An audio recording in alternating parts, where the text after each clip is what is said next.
Kamusta na mga kaibigan?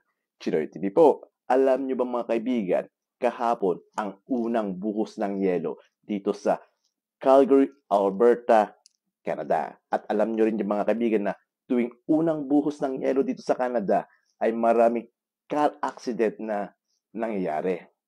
Ito pala mga kaibigan, yung overnight na yelo dito sa Calgary. At ang oras na ngayon dito mga kaibigan ay 8:20 in the morning. At ang klima ngayon dito ay negative 8 degree Celsius. Kaya during winter times dito sa Canada mga kaibigan, ang mga gulong na ginagamit namin dito is either winter tires, all-season tires, or yung iba naman gumagamit ng all-weather tires. Para sa ganun, ang gulong ay mas makapit sa kalsada. And always remember mga kaibigan, tuwing winter times, ayun, hinihingal ako mga kaibigan dahil malamig.